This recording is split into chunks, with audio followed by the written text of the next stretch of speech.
स्वागत है कक्षा 9th के प्रश्नोत्तरी श्रृंखला में। ये प्रश्नोत्तरी श्रृंखला दूसरे चैप्टर क्या हमारे आसपास शुद्ध पदार्थ हैं इससे संबंधित है। इसमें देखेंगे पहला प्रश्न दिया है। क्या पहला प्रश्न है, शुद्ध पदार्थ से आप क्या समझते हैं? शुद्ध पदार्थ से आप क्या समझते हैं? उत्तर होगा शुद्ध पदार्थ वे होते हैं जो एक ही प्रकार के कणों से मिलकर बने होते हैं तथा उस पदार्थ में मौजूद सभी कण समान रासायनिक प्रकृति के होते हैं। जैसे सोना एक प्रकार का शुद्ध पदार्थ है, तांबा भी एक प्रकार का शुद्ध पदार्थ है, इत्यादि या आदि। प्रश्न दूसरा है, समांगी और विषमांगी मिश्रणों में अंतर बताएं।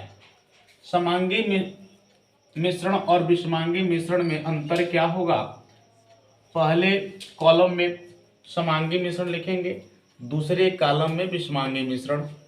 पहले कॉलम समांगी मिश्रण में पहला है, इसका एक समान संगठन होता है, अर्थात कणों की प्रकृति क्या होती है? समान होती है।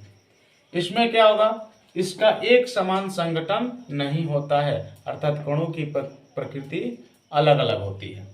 दूसरा है, इसमें विभिन्न अवयवों के बीच कोई स्पष्ट पृथक्करण सीमाएं नहीं होती हैं, अर्थात समांगी मिश्रण के कणों को अलग अलग पृथक नहीं किया जा सकता है। जैसे जल में चीनी, जल और चीनी का घोल बनाते हैं, इसके कण नग्न आंखों से अलग अलग दिखाई नहीं देते हैं। जल में नमक और जल का घोल बनाते हैं, तब भी इसके कण नग्न आंखों से अलग अलग दिखाई नहीं देते हैं। एल्कोहल में जल भी एक समांगी मिश्रण होता है, अर्थात एल्कोहल जल में पूर्ण रूप से क्या हो जाता है? घुल जाता है। इसमें दूसरा है, इसमें विभिन्न अवयवों के बीच स्पष्ट पृथक्करण सीमाएं होती हैं। जैसे तेल में जल, तेल और जल कभी भी आपस में मिलाएंगे, तेल और जल को जब आपस में मिलाएंगे तो कभी भी ये एक दूसरे में पूर्ण रूप से घुल नहीं पाएंगे, अर्थात ये विषमांगी मिश्रण है। चीनी तथा नमक को मिलाने के उपरांत चीनी और नमक आपस में पूर्ण रूप से मिलता नहीं है। बालू तथा नमक भी आपस में पूर्ण रूप से नहीं मिलेगा, आदि। इसमें समांगी मिश्रण में तीसरा नंबर है, इसके अवयवों को आसानी से देखना संभव नहीं है। अवयव का मतलब होता है कि छोटे छोटे जो कण होते हैं ना, वो कण नग्न आंखों से दिखाई नहीं देते हैं। उसके बाद देखिए, इसमें विषमांगी मिश्रण में तीसरा दिया है, इसके अवयवों को प्राय देख सकते हैं। इनके अलग अलग कणों को क्या देखा जा सकता है। इसमें अगला प्रश्न तीसरा है, क्रिस्टलीकरण विधि से किस प्रकार के मिश्रणों को पृथक किया जाता है? तो क्रिस्टलीकरण विधि से इसमें देखेंगे, इसका उत्तर क्या होगा?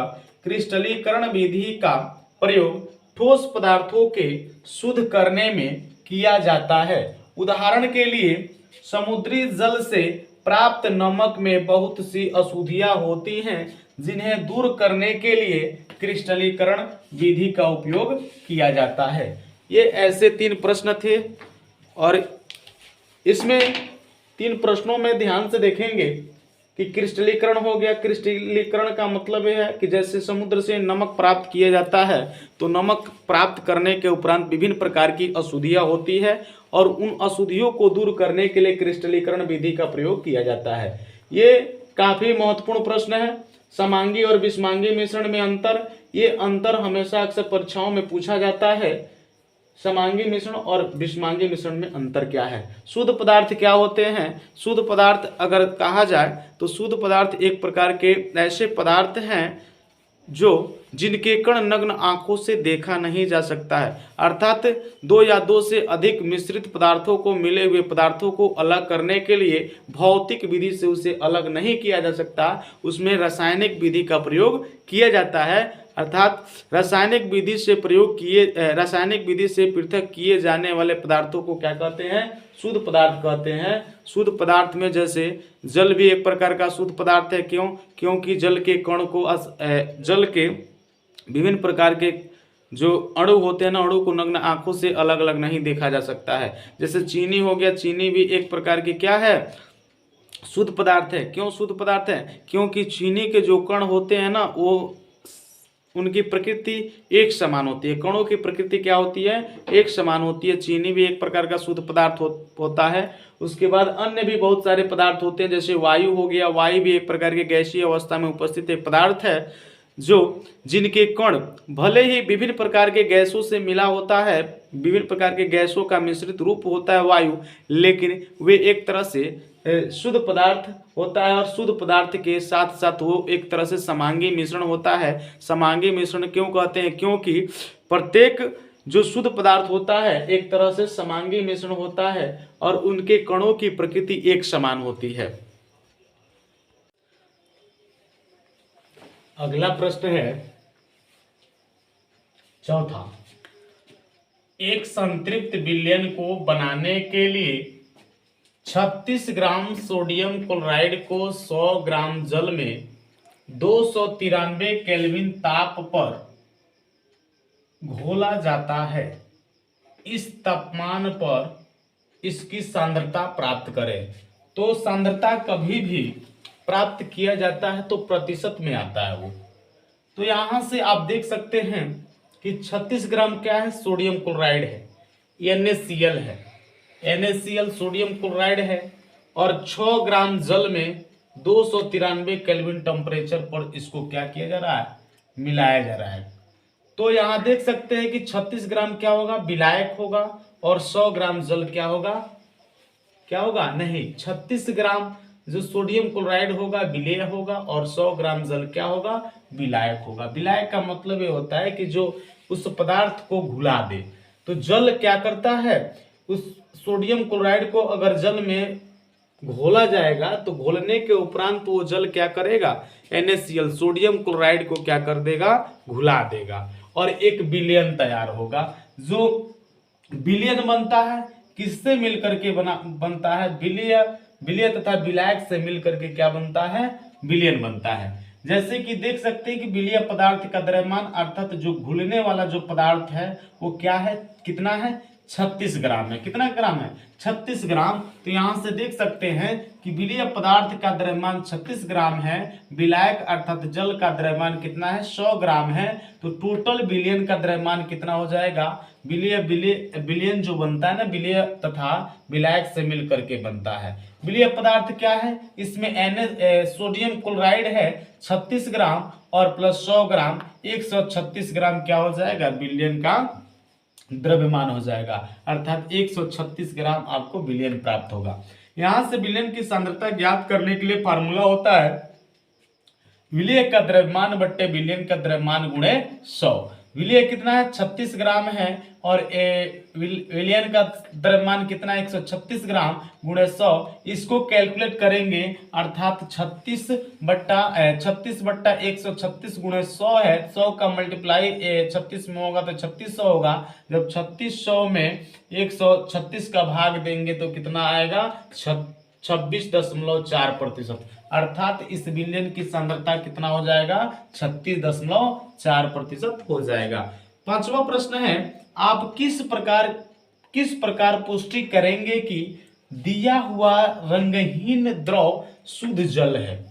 इसको आप जैसे मान लीजिए आप सामान्य अवस्था में जल का इस्तेमाल करते हैं प्रत्येक दिन, आप उसको कैसे ये बता पाएंगे कि जो हम जल प्रत्येक दिन पीते हैं वो शुद्ध है कि नहीं है? तो यहां से देख सकेंगे इसका उत्तर क्या होगा। यदि वायुमंडलीय दबाव पर वो कैसे शुद्ध जल होता है, रंगहीन शुद्ध जल कैसे होता है? यदि वायुमंडलीय दबाव पर दिया हुआ रंगहीन द्रव 100 डिग्री सेल्सियस पर उबलता है तो हम कह सकते हैं कि दिया गया रंगहीन द्रव शुद्ध जल है। शुद्ध जल का मतलब वायुमंडलीय दाब पर यदि वो 100 डिग्री सेल्सियस पर उबलना प्रारंभ कर देता है तो हम कह सकते हैं कि दिया हुआ रंगहीन द्रव शुद्ध जल है। क्योंकि शुद्ध पदार्थ के क्वथनांक तथा गलनांक क्या होते हैं? निश्चित होते हैं। शुद्ध पदार्थ के क्वथनांक और गलनांक क्या होते हैं? निश्चित होते हैं। यहां से 2 प्रश्न था।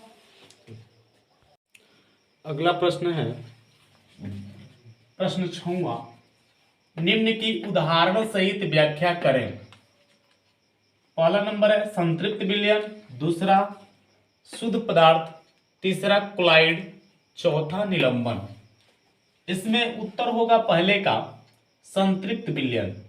जब किसी दिए गए ताप पर किसी विलेय की और अधिक मात्रा उस विलायक में नहीं घुल सकती तो उस विलयन को संतृप्त विलयन कहा जाता है। ये अक्सर परीक्षाओं में पूछा जाता है कि व्याख्या कीजिए, और ऐसे छोटे छोटे हेडिंग दे दिए रहते हैं जिसको लिखना रहता है। उसी प्रकार का क्वेश्चन है। दूसरा नंबर है शुद्ध पदार्थ। शुद्ध पदार्थ वह है जो एक ही प्रकार के कणों से मिलकर बना होता है तथा उसमें मौजूद सभी कण समान रासायनिक प्रकृति के होते हैं, जैसे सोना, चांदी। ये शुद्ध पदार्थ है। और शुद्ध पदार्थ की एक खासियत होती है कि उनकी कणों की प्रकृति एक समान होती है। उसके बाद तीसरा है कोलाइड। कोलाइड विलयन वे है जिनमें विलेय के कणों का आकार विलयन से बड़े परंतु निलंबन से छोटे 1 नैनोमीटर से 100 नैनोमीटर के बीच होते हैं। इनके विलेय कणों को खुली आंखों से नहीं देखा जा सकता है तथा ये अस्थायी होते हैं। कोलाइड टिंडल प्रभाव उत्पन्न करते हैं। टिंडल प्रभाव उत्पन्न करते हैं। टिंडल प्रभाव का मतलब ये कोलाइड विलयन को सबसे पहले टिंडल नामक एक वैज्ञानिक थे जिसने इस प्रभाव को देखा था। इसीलिए इस कोलाइड विलयन को कोलाइड विलयन टिंडल प्रभाव को क्या करता है, प्रदर्शित करता है या उत्पन्न करता है। जैसे रक्त हो गया, रक्त टिंडल प्रभाव को प्रदर्शित करता है।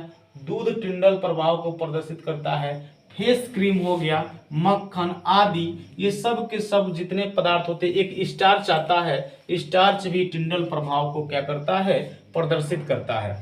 अब अगला है निलंबन। निलंबन एक विषमांगी मिश्रण है जिसमें विलेय पदार्थ के कण घुलते नहीं बल्कि माध्यम के समष्टि में निलंबित रहते हैं। ये निलंबित कण आंखों से देखे जा सकते हैं। यदि निलंबन को कुछ देर तक बिना हिलाए छोड़ दे तो ठोस कण नीचे बैठ जाता है, जैसे कीचड़ का पानी, रेत का पानी।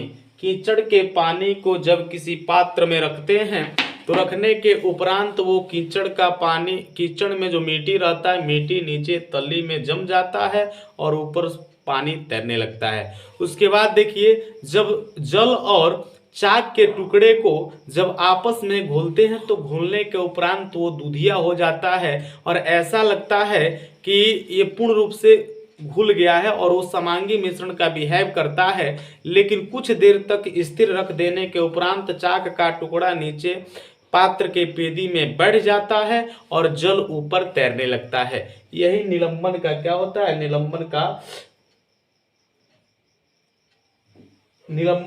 निलंबन एक विषमांगी मिश्रण रहता है और निलंबन के कण समष्टि में पूर्ण रूप से निलंबित होते हैं और एक स्थान पे रखने के उपरांत वो क्या हो जाते हैं, नीचे पेदी में बैठ जाते हैं। अगला प्रश्न है 7वां नंबर, निम्न में से प्रत्येक को समांगी और विषमांगी मिश्रणों में वर्गीकृत करें। सोडा जल, लकड़ी, बर्फ, वायु, मिट्टी, सिरका, छनी हुई चाय। इन सबको क्या समांगी और विषमांगी मिश्रणों में क्या करना है, अलग अलग छांटना है। तो यहाँ देख सकते हैं उत्तर में समांगी मिश्रण कौन सा क्या क्या होगा। जैसे सोडा जल कैसे तैयार होता है, जल तथा कार्बन डाइऑक्साइड को मिला करके, कार्बन डाइऑक्साइड गैस को मिला करके सोडा जल बनता है। तो इसलिए इसके कणों की प्रकृति समान होती है और ये नग्न आंखों से अलग अलग दिखाई नहीं देती है, इसलिए ये सोडा जल क्या होगा, समांगी मिश्रण होगा। बर्फ भी एक प्रकार का समांगी मिश्रण है।